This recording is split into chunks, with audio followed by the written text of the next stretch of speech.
10 worst assets that keep you poor. Have you ever felt like you're stuck in a financial rut? You work hard, maybe even get raises, but it feels like you're just treading water. Like no matter how much money comes in, you never seem to get ahead. It's a frustrating feeling, isn't it?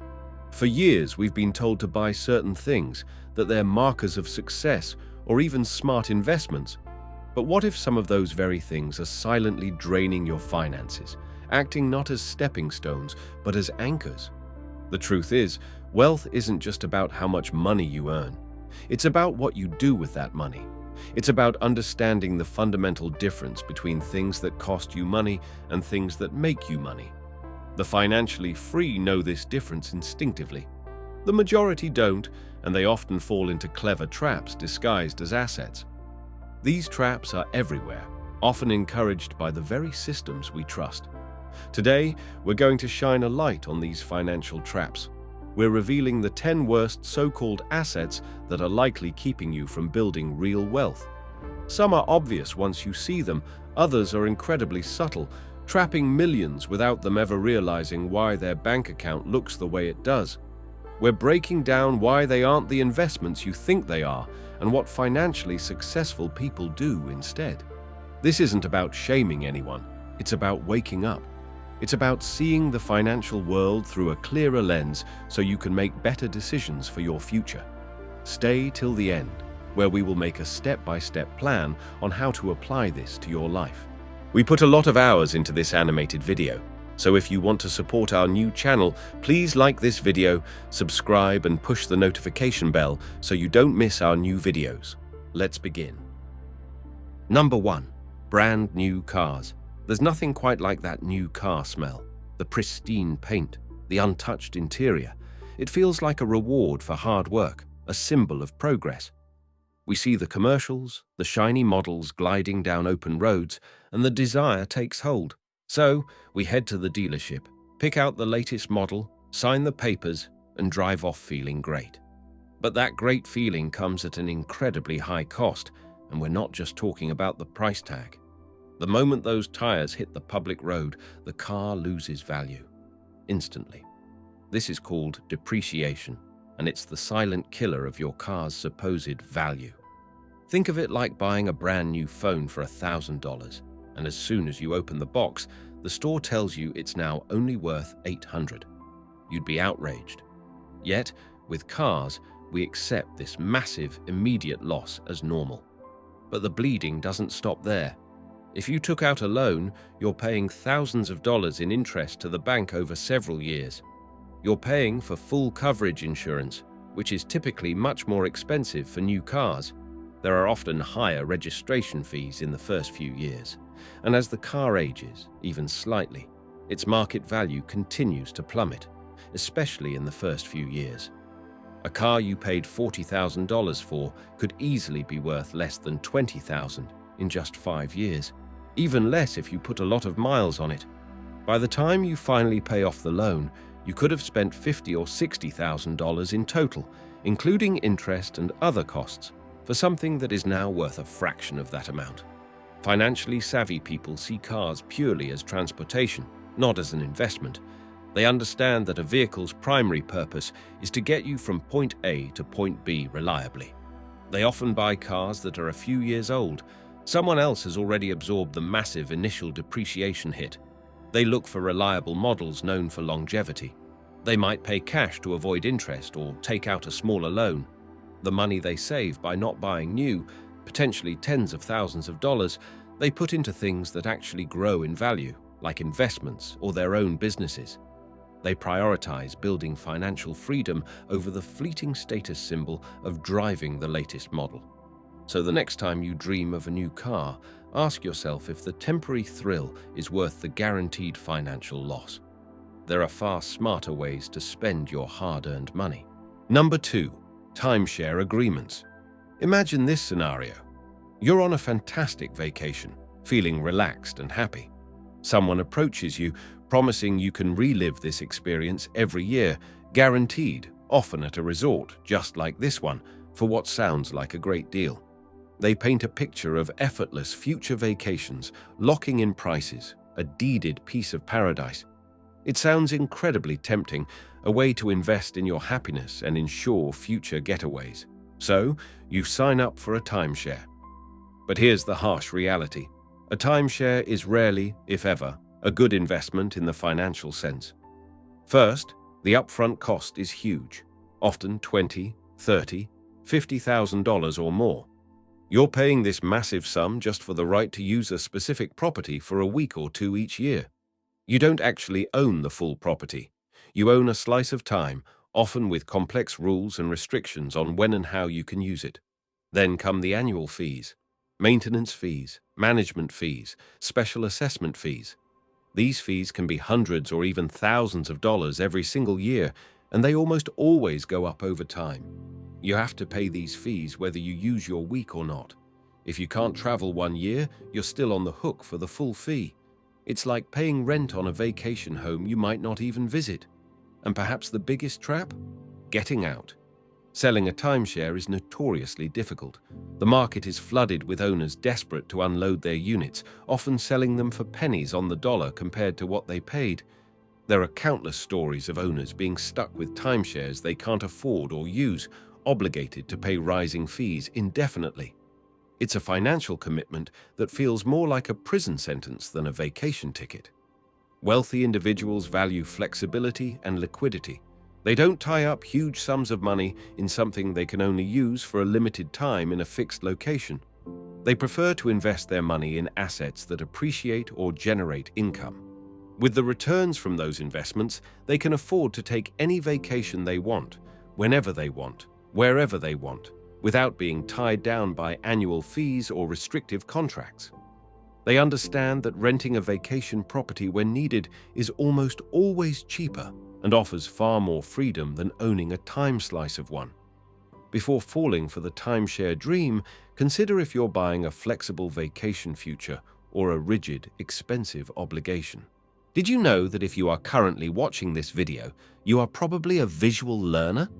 Before we get into the next part, wouldn't it be better if you had an app specially designed for visual learners like you? That's exactly what BookWatch offers. We have animated book summaries of the best non-fiction and Stoicism books like The Daily Stoic, The Obstacle is the Way, and many more. You can watch animated videos like the one you are currently watching and also ask our AI how to specifically apply each book to your life. Check out the BookWatch app in the first link in the description below. Now, let's continue. Number 3. Designer clothes and accessories. Walk into any high-end store and you're entering a world of luxury, craftsmanship, and aspiration. A handbag with a recognizable logo, a pair of sneakers from an exclusive brand, a watch that costs more than some cars. These items are marketed as symbols of success, as things that can elevate your status and make you feel good about yourself. And it's true, wearing something beautiful can feel nice, but spending vast sums on designer labels is a classic financial trap for those seeking wealth. The primary value in most designer items isn't inherent quality, though some quality exists, but the brand name itself, the logo. You're paying a massive premium for that label, for the perception it creates. Many people buy these items, sometimes going into debt to do so, because they want to look rich, even if their financial reality is far from it. It's an external display meant to project an image rather than an internal state of financial security.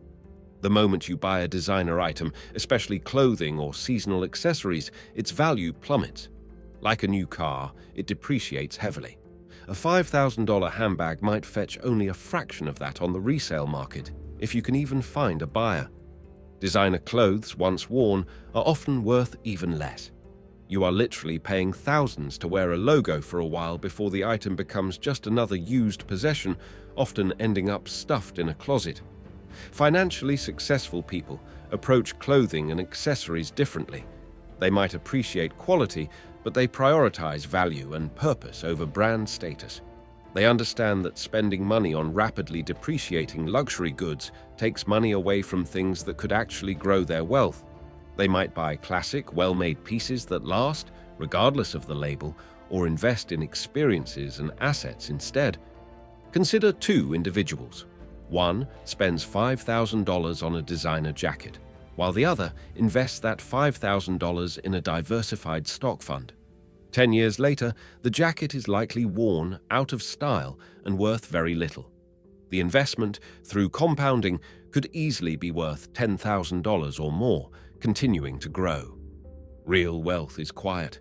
It doesn't need to be announced with a prominent logo. Ask yourself if you're buying something you truly love and will use, or if you're just paying a premium for a label to impress others. Number 4. Overpriced college degrees with low return. For generations, we've been told that college is the guaranteed path to success. Get a degree, get a good job, live a comfortable life. And for many, higher education is a valuable investment, opening doors to higher earning potential and fulfilling careers. However, the landscape of higher education has changed dramatically. The cost of college has soared, and not all degrees provide the same return on that massive investment. This is where a degree can become a financial trap. Imagine borrowing $50, $80, or even $100,000 or more to get a degree in a field where entry-level jobs are scarce or pay relatively low wages. You graduate with a huge mountain of student loan debt that starts accruing interest almost immediately. You're then faced with making significant monthly payments for 10, 20, or even 30 years. That debt load can make it incredibly difficult to save for a down payment on a home, start a business, invest for retirement, or even just cover living expenses comfortably. It's like taking out a huge mortgage on a property that doesn't generate any income or significant appreciation. You're burdened by the debt without receiving a proportional financial benefit. Financially savvy individuals approach education strategically, like any other investment. They consider the cost of the degree versus the potential earning power and job prospects in that field. They research average salaries for different careers and compare them to typical student loan burdens. They explore alternative paths that might be more cost-effective and lead to good jobs, such as trade schools, vocational training, coding boot camps, or gaining certifications in high-demand fields. Many successful careers are built today without the need for a traditional 4-year degree, especially in technical trades and many areas of technology. This isn't to say college is bad. A degree in engineering, computer science, nursing, or other high-demand, high-paying fields can absolutely be a worthwhile investment. The trap lies in blindly pursuing any degree at any cost, especially when the resulting job market doesn't justify the expense. Before taking on massive student loans, research the career paths associated with the degree, understand the typical earning potential, and compare it to the total cost of borrowing. Ask if this education is likely to increase your earning power enough to comfortably repay the debt and build wealth, or if it will become a financial burden that slows your progress for decades. Number 5. High-interest consumer debt. Credit cards, personal loans for discretionary spending, financing furniture or electronics. These forms of debt feel easy to acquire. Swipe a card, sign a paper, and you get the item you want right now. It provides instant gratification. But high-interest consumer debt is one of the most insidious financial traps, actively working against your ability to build wealth. Here's how it works. When you carry a balance on a credit card with a high annual percentage rate, APR, often 18%, 20%, or even higher, the interest compounds rapidly. If you only make the minimum payment, a significant portion of that payment goes towards interest, not the principal balance. It can feel like you're running on a treadmill, making payments, but seeing the total amount owed barely budge. A purchase that cost $500 can easily end up costing $700, $800, or even $1,000 by the time you finally pay it off, all thanks to interest. You are paying a massive premium for the privilege of having something before you could actually afford it. Financially successful people understand the power of compound interest and ensure it works for them, not against them. They avoid high-interest consumer debt like the plague. If they use credit cards, they pay the balance in full every month to avoid interest charges. They understand that paying 20% interest on a depreciating asset, like clothes, gadgets, or vacations, is a guaranteed way to lose money. Instead of using debt for consumption, they might use strategic, low-interest debt, like a mortgage on a property that increases in value or a loan for a business that generates income, to acquire assets that increase their wealth. Getting trapped in a cycle of high-interest debt means a significant portion of your income is going towards servicing that debt, rather than saving, investing, or building equity. It restricts your cash flow and limits your ability to make financial progress. Breaking free from this debt is often the first and most crucial step towards financial stability. Before swiping that card or taking out that loan for something you want but don't need right now, calculate the true cost, including interest. Ask yourself if that immediate gratification is worth paying significantly more over time and sacrificing your ability to build real wealth. Number 6. Boats and other luxury recreational vehicles. The dream of owning a boat, a recreational vehicle, RV, a jet ski, or a motorcycle is powerful for many. These items promise freedom, adventure, and fun on the open water or road, and they can provide enjoyable experiences. However, from a purely financial perspective, these are almost always liabilities, not assets, and can be significant wealth traps. This is the trap many fall for without even realizing it. The purchase price is just the beginning. Boats, in particular, are infamous money pits. There's the cost of maintenance, engine tune-ups, cleaning, repairs, winterization. There are docking or storage fees, which can be hundreds or thousands of dollars a month depending on the location and size. There's insurance, fuel, licensing, and registration fees. Even when the boat is sitting idle, unused, it is costing you money, day after day, month after month. The saying among boat owners is often true. The two happiest days of owning a boat are the day you buy it and the day you sell it. Unlike real estate or certain classic cars that can appreciate, boats and most RVs depreciate significantly and rapidly over time, much like new cars. That expensive toy you bought for fun is guaranteed to be worth less with each passing year. You are sinking money into something that provides recreation but drains your finances without any prospect of a financial return. Financially savvy individuals approach these luxury items differently. They understand the total cost of ownership and the depreciation. If they want the experience, they often choose to rent or charter instead. Renting a boat for a weekend or a vacation might seem expensive on its own, but when compared to the annual costs of ownership, maintenance, storage, insurance, depreciation, renting often comes out significantly cheaper, especially if you're only using the item occasionally. They might invest the money they would have spent on purchasing and maintaining the luxury toy into assets that grow, and use the returns from those investments to rent the toy whenever they desire, effectively having their investments fund their recreation. Before buying that boat or RV, honestly calculate the total annual cost of ownership beyond the purchase price. Ask if the joy you get from it justifies that ongoing expense and the loss of potential wealth you could build by investing that money elsewhere. Number 7. Whole life insurance sold as an investment. Insurance serves a crucial purpose, protecting you and your loved ones against financial loss from unexpected events. Life insurance, specifically, provides a death benefit to your beneficiaries if you pass away. Term life insurance is straightforward.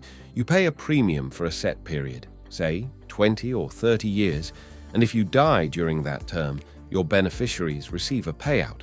If you outlive the term, the policy expires, and there's no payout. It's pure protection, typically the most affordable way to get significant coverage. Whole life insurance is different. It's designed to provide coverage for your entire life, and it also has a savings or cash value component that grows over time. Insurance agents often promote this cash value growth as an investment, suggesting whole life is a way to build wealth while getting insurance coverage. And yes, it does build cash value, but it is notoriously one of the most expensive, opaque, and slow-growing ways to do so. A significant portion of your premium in the early years goes towards commissions and fees. The cash value grows very slowly, often based on conservative interest rates set by the insurance company or tied to complex internal calculations. The returns are typically much lower than what you could achieve by investing that same money elsewhere, like in a diversified portfolio of stocks or real estate over the long term. Your money is locked up, and accessing the cash value can involve loans against the policy or surrendering the policy, often with fees or tax implications. Financially successful individuals understand the importance of separating insurance from investing. They typically buy affordable term life insurance to cover their needs during their prime earning and family-raising years. This provides the necessary protection at a much lower cost. They then take the significant difference in cost between term and whole life premiums and invest it separately in vehicles designed for growth, such as retirement accounts, brokerage accounts, or real estate. This approach maximizes both their insurance coverage and their investment potential, leading to much faster and more substantial wealth accumulation. Don't let the promise of cash value growth in whole life insurance distract you from more effective investment strategies. Number 8. Constant tech upgrades. In today's world, technology moves at lightning speed. Every year, major companies release new versions of our most used devices: smartphones, laptops, tablets. They feature slightly improved cameras, marginally faster processors, a new color option, or a slightly different design. And the marketing is relentless, designed to make us feel like our current device, which worked perfectly fine yesterday, is now somehow outdated, slow, or inadequate. This creates a powerful psychological urge to upgrade, to always have the latest and greatest, and it's a significant financial trap. A new premium smartphone can cost over $1,000, a new laptop, $2,000 or more. If you get caught in the cycle of upgrading every year or two, you are spending thousands of dollars annually on items that, while useful, are rapidly depreciating. Your old phone, perhaps only a year old, is now worth significantly less than what you paid, and you trade it in or sell it at a loss just to acquire the new model with minimal real-world improvements for most users. This constant churn of buying, depreciating, and replacing drains your bank account without adding any lasting value or generating any return. Financially successful individuals resist the urge to constantly upgrade technology purely because something new came out. They buy devices that meet their needs and use them until they genuinely require replacement, either because they break, become too slow to perform necessary tasks, or the battery life is no longer sufficient for daily use. They understand that the incremental improvements in the latest models often don't justify the high cost, especially when the previous model is still perfectly functional. The money saved by not upgrading unnecessarily can be substantial over time. Skipping just $1,000 phone upgrade a year and investing that money could amount to tens of thousands of dollars over a decade, thanks to compounding. This is money that works for you, building your future, instead of being spent on keeping up with the latest gadget trends. Before hitting that pre-order button, ask yourself if your current technology is truly holding you back, or if you're simply responding to marketing designed to separate you from your money. Number 9. Overly expensive weddings. Getting married is a significant life event, a beautiful celebration of love and commitment, and wanting to celebrate it in a special way is completely natural. However, the average cost of weddings has ballooned to staggering amounts, often tens of thousands of dollars, sometimes even six figures. This focus on throwing a lavish one-day party has become a major financial trap, sometimes setting couples back years in their wealth-building journey before they even start. Think about where that money goes. Expensive venues, catering for hundreds of guests, designer wedding attire worn once, elaborate decorations, photography, entertainment, wedding favors. These are all costs associated with a single event that lasts only a few hours. While the memories are priceless, the financial outlay is enormous, and it provides no financial return. It's pure consumption, often driven by societal expectations, pressure from family, or the desire to create a picture-perfect event for social media rather than focusing on the start of a lifelong partnership. Consider what $30,000, $40,000, or $50,000 could do if it wasn't spent on a wedding. It could be a significant down payment on a home, helping a couple build equity and escape rising rents. It could be invested, providing a nest egg that grows over their married life.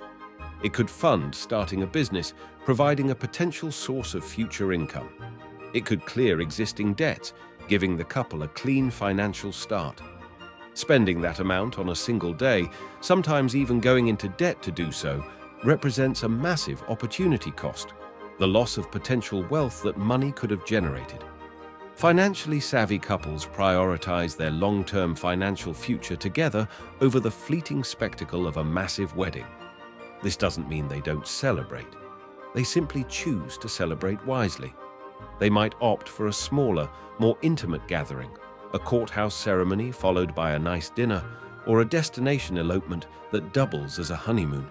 They focus on the meaning of the commitment and the start of their shared life, rather than the scale of the party. They understand that investing in their future security and shared goals is a far more valuable way to begin a marriage than starting off with an empty bank account, or worse, wedding debt. Before planning a wedding, have an honest conversation about your financial priorities as a couple. Ask if the lavish celebration is truly what you want, or if you're just following expectations, and consider the incredible power that money could have if invested in your future instead. The difference between those who struggle financially and those who thrive isn't just about how much they earn. It's fundamentally about what they do with their money. The traps we've discussed look like desirable purchases or even investments, but they are liabilities that actively drain your resources and prevent your money from growing. Real wealth is built by acquiring assets, things that put money in your pocket or increase in value over time, not by accumulating liabilities that cost you money month after month, year after year. To break free from the cycle and start building real wealth, we need to shift our mindset from consumption driven by societal norms and marketing to strategic investment in our financial future. Stop spending like you're rich if you're not. Start putting your money where it can actually work for you. Here is a step-by-step plan on how to apply this to your life. Step 1. Identify your traps. Look honestly at your spending and possessions. Which of the 10 items we discussed are currently draining your finances? Be specific. Is it a car payment on a new car, credit card debt, regular lottery purchases, expensive hobbies that involve depreciating toys? Step 2. Assess the damage.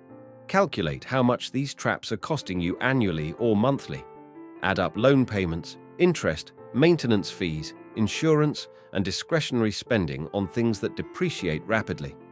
Seeing the real numbers can be a powerful motivator. Step 3. Create an exit strategy. For each trap you identified, make a plan to stop the bleeding. This might involve selling a depreciating asset, aggressively paying down high-interest debt, canceling unnecessary subscriptions or memberships, or simply committing to stop buying certain items. Set realistic timelines for these actions. Step 4. Redirect your savings. As you free up money by eliminating or reducing these financial drains, immediately redirect that money into real assets. This could mean opening or increasing contributions to a retirement account, investing in a low-cost diversified index fund, building a robust emergency fund, paying extra on a mortgage, a liability that can become an asset, or investing in skills that increase your earning potential. Step 5. Cultivate financial literacy and patience. Building wealth is a marathon, not a sprint. Continuously educate yourself about personal finance and investing. Read books, listen to podcasts, seek out reliable resources. Stay disciplined, be patient, and trust the process of compounding and consistent saving. Avoid falling for the next set of financial traps that marketing or societal pressure might present. By consciously avoiding these common financial traps and redirecting your money towards genuine assets, you are not just managing your money. You are actively building a future where your money works for you, paving the way towards true financial freedom. If you like this video and you want to support our new channel, please like this video, subscribe, and push the notification bell so you don't miss our new videos.